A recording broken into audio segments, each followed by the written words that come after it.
Well, we're starting here in the entrance of the building. We're just starting to do some work here. I've got a cork board up for events that are going on in town, and our 4 Mile Club that Walter had originally started is up. I put a beautiful painting by Ray Bell. This is a painting of Jermyn from up on top of the mountain on by where Route 6 is. That's going to be our entranceway. And on this side over here is the stretcher from the Nidok mine in Mayfield, and then it went to the Mayfield Hose Company later on. That's a vintage stretcher from the mining days in the area. And you see our Crocs are up on top. We're going to finish decorating. We have some pictures of the building that we're going to put up, and of course we got Abe Lincoln, and we're going to put George Washington up here, and some plaques of from some of the donors that are here. Got quite a few things to finish up in the entrance here. We have a picture down here of the directors of the First National Bank from 1926. So I have to find a home for that yet. We have our hitching post from down by the powder mills. That's going to go out front. And then we walk into the fire company EMS Mark Coon's room, and you'll see we have some donations. We have Tom Rosemorgey's plaque up top, and Whitmore Hose Company fire truck, Crystal Fire Companies, and Kay Federico's husband's fire police hat. The call box from the fire alarm box is off of Jefferson and Franklin Street corner. That was donated by Fred Jones. We have some Crystal Fire Company uniforms over our beautiful fireplace that was donated by our neighbors over here, Connie and Andrea Lepisco. You'll see pictures of the first hose cart over here from the Crystal Fire Company. That was circa 1800s. We have patches from the police department and fire companies. This is dedicated to Mark Coons. This case here, you see the different awards that he got. This is the flag from his casket, Crystal Fire Company, Artesian Fire Company, and we have to finish filling the bottom of it. We have 2 antique fire extinguishers, one here, one here. And this is the newest donation, or no, not donation, this is the newest purchase that I purchased. These are going to be mounted somewhere in this building and a couple in this room. These are grenade fire extinguishers, antique fire extinguishers. They're very valuable. I have them in the office, and they'll be mounted on the wall. They're Red Comet fire extinguishers. They're several $100s each. Then we'll hang some pictures on the walls all through here of different fire apparatus, fire trucks, ambulance pictures if we have them. And of course we have the beautiful stained glass window in the front, because this was the Welsh Congregational Church, 1884 to 1916. So it's still going to represent the Welsh Congregational Church. Then we're going to go over to the other room on the other side, which is also a work in progress. Almost done. All right, we're now in the Avery room. Chandelier that's hanging overhead came out of Walter Avery's flower shop. You see Walter's picture and some of his awards, and of course some silk flowers. That was always part of Walter's flower shop there. This is going to be the art room, because Walter was a art teacher, and we have one of his paintings up here. The painting in the middle is called Outward Bound. It was painted in 1950 by Ray Bell. The painting to the right is the breaker in Mayfield. That was the Glenwood breaker going across the Lackawanna River up in Mayfield. That was it's a beautiful painting. The painting behind you is the painting by Patricia Mattice McMinn. We have 2 paintings over in this far corner. Both of these were done by Art Stackel, resident of Jermyn. And in this case, this is the glass case from the Laurel Cut Glass Company that was in Jermyn, which was called Jermyn Cut Glass Company with a G, like in Germany. And Pete Whitney is one of the glass cutters that was on in that factory. He cut glass there. And being an art room, we have of course, we have dedication to Danielle Clea. We're going to have this organized a little bit better, plus some of the items that Walter Avery had made pertaining to the railroad, the trolley, and some of the other artifacts. He did all the churches, so he made pictures of the churches. We have a couple of them to display, and we'll have a little desk for sitting. We'll have some chairs and a lamp here where you could sit and read. And this will be another room dedicated to Walter Avery. Now when you come out into the big, great room here, it will start right here in the left. This is our section of the room dedicated to the military. You see the bookcase that's here. It's filled with books from Civil War to Afghanistan and Vietnam and World War I, Korea. We have uniforms from Korea, World War II. We have an Eisenhower jacket. We have a World War II Navy uniform, complete uniform. 2 Navy Seamen's uniforms. This is a female Vietnam uniform, and you'll see a Viet Cong helmet right above it. And then we have the Army, Marines, and Air Force hats, helmets, canteens from World War II, backpacks. The helmets are, on the right is a World War II. The next one over is a ballistic helmet from Vietnam. The next one over is a Navy pith helmet and a civil defense helmet. And then we have all kinds of articles and pictures from Vietnam all the way up back to World War II, World War I pictures, articles. We're trying to get all this organized, and you see a Civil War veteran picture over in the corner, and his wife, that's a Battenberg. He's actually from Archibald, but the family was in Jermyn almost all their lives. Next section, which we're working on, as you see, it's still a work in progress, is this is the sports section of Jermyn. So we got Jermyn high schools, baseball, football, basketball, track and field, Little League baseball, softball, bowling. We have Tony Simonero's pictures from his running, a marathon runner. We're still compiling more stuff. You see Coach Evans's picture is in here. It was big. We have pictures back to 1903 in sports in Jermyn, plus the baseball cards from the 50s that were donated by Dennis Cooch and mounted on the wall just the way he gave them to us. Then you come over to this next section. This is our organization section, which is our Lions Club and our Masons and our Knights of Columbus and American Legion and Boy Scouts, Girl Scouts, all the organizations that were here, the Orders of Odd Fellows and a little bit of everything. You see we have things from the Lions Club and the Masons hanging up. We have Boy Scouts, and it'll continue. And if you see up above here, we have some Boy Scout uniforms, Cub Scout uniforms, and a Philmont, New Mexico Boy Scout patch. The 2 uniforms that are up there, one was Randy Perry's Cub Scout uniform, and the other was Tom Perry's Boy Scout uniform. So this will be our organizational section.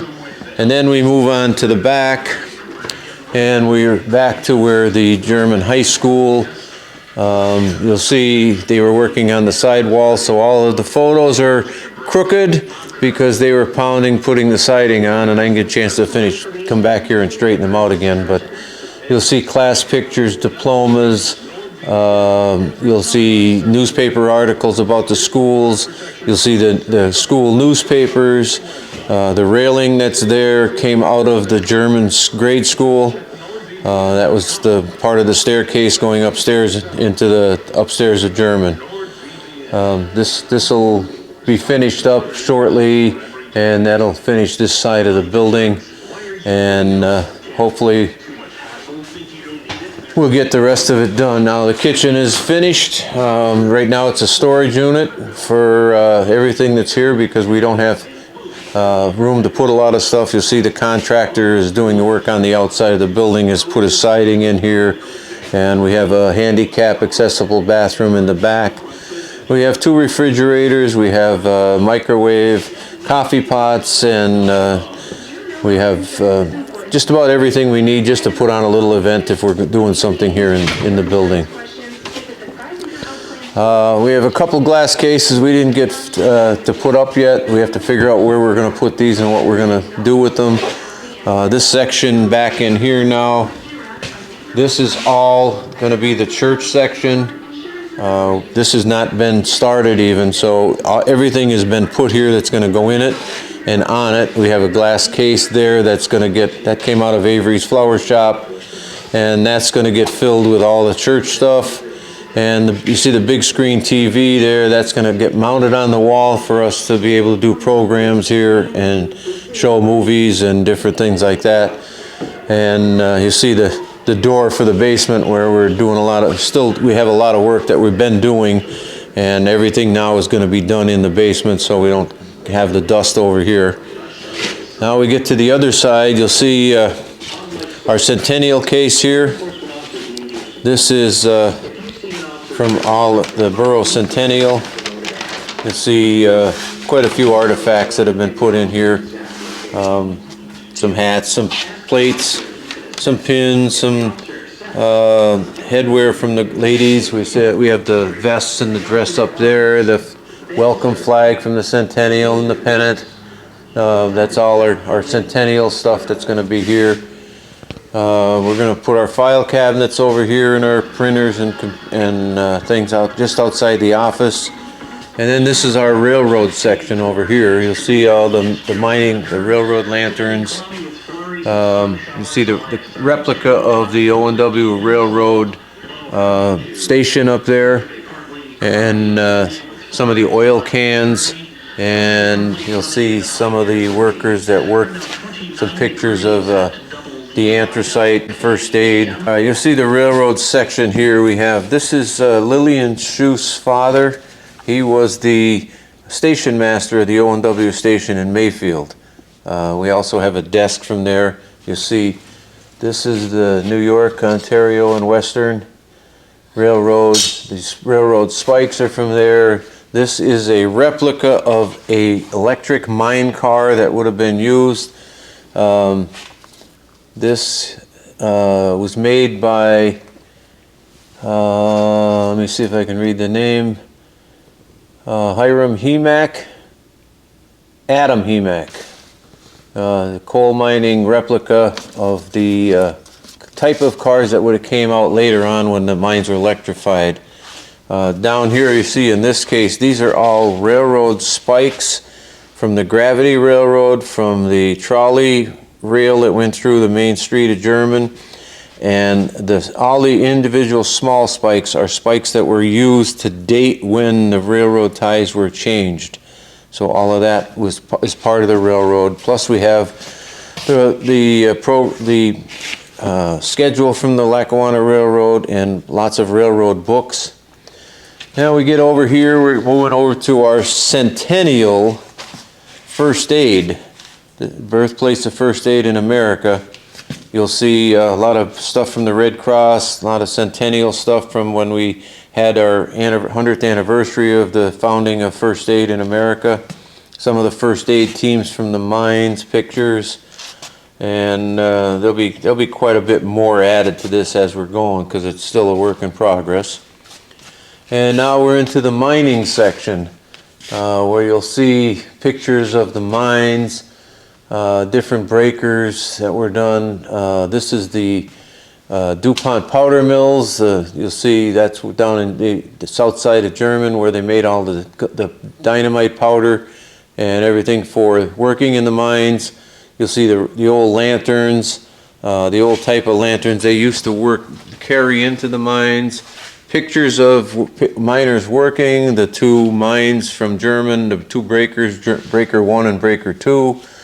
You'll also see up on top there miners' helmets and carbide lamps, the lunch pails, the liquid drink pails, replica of the first breaker that was also done by Walter Avery. You see the big lanterns. And inside you'll see artifacts from the D&H Railroad, D&H Canal Company. You'll see some of the drill bits, some of the spikes, some of the axe handles. You'll see the balls these were balls that were found after the explosion down at the DuPont powder mills. You see the book on Edgerton, which was over in East Jermyn, closer to it was in the Archibald section, but it was a lot of the homes came down here from Jermyn. You'll see in the case here, you'll see the D&H Hudson Coal Company and books on mining. More boxes from the DuPont powder mills. Tools that were used in the mine. These are actual tools. Up here you'll see part of an old coal car that came out of the mines with the tags on them. The tags were put on by the miners, marking how much coal they loaded into the coal cars. And then we move over to the business section. We have artifacts from different businesses.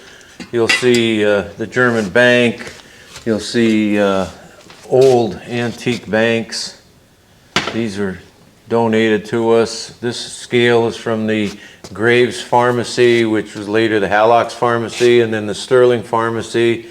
You'll see the weights, the small weights, and these are for filling prescriptions. You'll see these were used to move the powder. Scales, more scales here inside. You'll see the letters from the old Miller's 5 and dime. Things from different businesses in town, the banks, the Baker Brothers store, Battenberg store. You'll see, I think Staples's, James Staples had a coal business. I see in the corner, I think you'll see Baker Brothers over there on this side. And that was Thompson's furniture store, furniture company. That's where Debbie's Flower Shop is now. You'll see there's things from the Windsor in there. Matthias's Dairy, of course, is big in Jermyn, always was. So you'll see inside the case, you'll see different things from different beer gardens. You'll see the Bottlers, the Jermyn Mill and Grain has one. Cures Milk. The Windsor Inn, Ayub's gas service station is in there. Matthias's Dairy in the back. The big jug on the top came from that's fountain syrup from what was called, I guess, the Reliable Drugstore. It was right across the street from the Methodist Church. It was Ellsby's Drugstore when I was a kid. You'll see up top a picture of Allen's first store, not the one that I knew as a kid. This was before my time, on the opposite side of the street. You'll see milk bottles from Matthias's Dairy, poison bottles, Hallock's Pharmacy, Cures Milk, and you'll see Harold Banfield painted. He was a painter. We have a sign from him. Staples, James Staples. Matthias Dairy, we have an apron from when they used to serve you. And of course we have all the old bottles in here from McDermott's, from Muldoon's, from Merritt's, the old 1800s bottles from beer and soda. And Matthias's Dairy's in there, and quite a few other things. And then this is going to be a reference section of books over here. You can look up anything you want to look on collectibles. There's some older dictionaries and different things. There's some classic books as well in there. You'll see some of the tools. and things, and you'll see the lumber mill from F.W. Mills and the sign from Sparber's over there where it was a heating business. You'll see the big blueberry rake up on top. The two-man saws, the wooden mallets, the drills from the mines, and when they were building houses, that's what they used to drill holes to put the pegs in. You see the old buck saw up here, the shoe racks, the bottle capper, the old irons, the old wooden planes, the old wooden pipe wrenches. There's a Vandervoort and Beardsley a calendar from 1901. Up on top is what the old what am I looking for? The name. This is the Miller Casket Company from down behind Debbie's. Just a tour of what we have. I mean, we have a little bit of everything. You see up on top on the other side, we have a coal chute that came out of Schust coal truck. So that'll get filled with some coal and look realistic. You see the old copper kettles up there and tins and crocks and another Matisse's dairy milk container up there. There's over on the wall you'll see scales. You'll see there's a 1913 candlestick telephone over there. It's on top of the rack. Little bit of everything. All these desks that are here filled with stuff have to get cleaned off, sorted, and organized. We have an old cash register that we found in this building, so it was part of probably Carit's or La Rosa's store back when they maybe the first La Rosa store cash register. The desk that it's sitting on is from the O&W Railroad in Mayfield. This is the desk that Lillian Schuh's father sat at as the station master of the O&W Railroad. So that's where we're at. We have a nice blueprint here we have to get copied and framed. This blueprint lists all of the people that owned land that were given to the D&H Canal Company, which was the one that made the canal that went from New York City up the Hudson River, over to the Delaware River, up the Lackawaxen River to Honesdale, from Honesdale to Carbondale, from Carbondale down through the valley. That was the Gravity Railroad. And you'll see on here some of the names of people, and it's mostly, this is all a section of Archibald, but you'll see on here John Wirtz's name, and it's dated 1825 when the land was conveyed to the D&H Canal Company for their. This is a map of what the D&H Railroad looked like. When are your meetings now?